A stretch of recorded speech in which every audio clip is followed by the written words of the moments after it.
നമസ്കാരം, എല്ലാവർക്കും പ്രവാസി മലയാളിയിലേക്ക് സ്വാഗതം. പ്രവാസികൾ പെട്ടികെട്ടുമ്പോൾ സൂക്ഷിച്ചില്ലെങ്കിൽ വിലപിടിപ്പുള്ളതെല്ലാം മോഷ്ടിക്കപ്പെടുമെന്ന അവസ്ഥയാണ്. വിമാനത്താവളത്തിൽ നിന്ന് യാത്രക്കാരുടെ ബാഗിൽ നിന്നും ഇത്തരത്തിൽ പണവും സ്വർണവും എല്ലാം മോഷ്ടിക്കപ്പെടുന്ന സംഭവം ഉണ്ടാകുന്നുണ്ട്. ഇപ്പോൾ സമാനമായ സംഭവമാണ് പ്രവാസി യാത്രക്കാർ ഏറ്റവും കൂടുതൽ ആശ്രയിക്കുന്ന കേരളത്തിലെ ഒരു വിമാനത്താവളത്തിൽ സംഭവിച്ചിരിക്കുന്നത്. കരിപ്പൂർ വിമാനത്താവളത്തിലാണ് യാത്രക്കാരുടെ ബാഗിൽ നിന്ന് സ്വർണവും പണവും നഷ്ടപ്പെടുന്നത് പതിവാകുന്നത്. ഹജ്ജ് തീർത്ഥാടനത്തിന് പോയ നാദാപുരം സ്വദേശിക്ക് നഷ്ടമായത് 2.5 ലക്ഷം രൂപയാണ്. പരാതികളിൽ അന്വേഷണം നടക്കുന്നുണ്ടെന്നാണ് പോലീസ് അറിയിച്ചത്.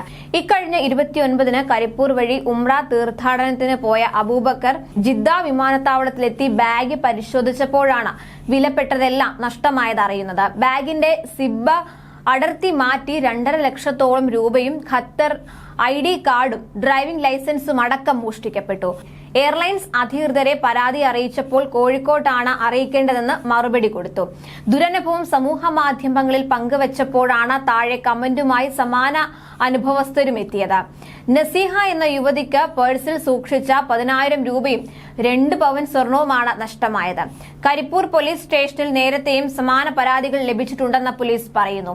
വിമാനത്താവളത്തിലെ CCTV ദൃശ്യങ്ങൾ പരിശോധിച്ചെങ്കിലും മോഷണം സംബന്ധിച്ച തെളിവുകളൊന്നും കിട്ടിയില്ല. അതേസമയം ചെക്ക് ഇൻ ലഗേജിൽ സ്വർണവും പണവും അടക്കമുള്ള വിലപിടിപ്പുള്ള വസ്തുക്കൾ കൊണ്ടുപോകുന്നത് സുരക്ഷിതമല്ലെന്ന കാര്യമാണ് എയർലൈൻ അധികൃതർ ഓർമ്മിപ്പിക്കുന്നത്. പരാതി ലഭിച്ചതിൽ പരിശോധന നടത്തുമെന്നും കമ്പനി അറിയിച്ചു. അതേസമയം ഏറ്റവും തിരക്കേറിയ ദുബായ് അന്താരാഷ്ട്ര വിമാനത്താവളത്തിൽ യാത്രക്കാരുടെ ബാഗേജിൽ നിന്ന് പണവും ആഭരണങ്ങളും മോഷ്ടിച്ച 3 വിമാനത്താവള ജീവനക്കാരെ കഴിഞ്ഞ മാസം പിടികൂടിയിരുന്നു. മോഷ്ടിച്ച സാധനങ്ങളുമായി വിമാനത്താവളത്തിന് പുറത്തു കടക്കാൻ ശ്രമിക്കുമ്പോഴായിരുന്നു ഇവർ പിടിയിലായത്. ജോലിക്ക് ശേഷം പുറത്തു പോകുമ്പോൾ ജീവനക്കാർ പരിശോധനാ ഉപകരണത്തിലൂടെയാണ് കടന്നുപോകുന്നത്. ഇതിൽ അസ്വാഭാവികത കണ്ടതോടെ ഇവിടെയുണ്ടായിരുന്ന ഉദ്യോഗസ്ഥർ പരിശോധിക്കുകയായിരുന്നു. ലോഹനിർമ്മിതമായ ചില വസ്തുക്കളും കറൻസികളും കണ്ടതോടെയാണ് പരിശോധനാ ഉദ്യോഗസ്ഥർക്ക് സംശയം തോന്നിയത്. വിശദമായി പരിശോധിച്ചപ്പോൾ ഒരു മോതിരവും സ്വർണ്ണ നെക്ലേസും പണവും ഒരാളുടെ ബാഗിൽ നിന്ന് കണ്ടെടുത്തു. ഇയാൾ വിമാനത്താവളത്തിലെ ശുചീകരണ തൊഴിലാളിയായിരുന്നു. താനും 2 സഹപ്രവർത്തകരും ചേർന്നാണ് മോഷണത്തിന് പദ്ധതിയിട്ടതെന്ന് ഇയാൾ ചോദ്യം ചെയ്യലിൽ സമ്മതിച്ചു. മോഷ്ടിച്ച സാധനങ്ങൾ പുറത്തെത്തിക്കുകയായിരുന്നു തന്റെ ദൌത്യം. കിട്ടുന്ന പണം തുല്യമായി വീതിച്ചെടുക്കാമെന്നായിരുന്നു ധാരണയെന്നും ഇയാൾ പറഞ്ഞു.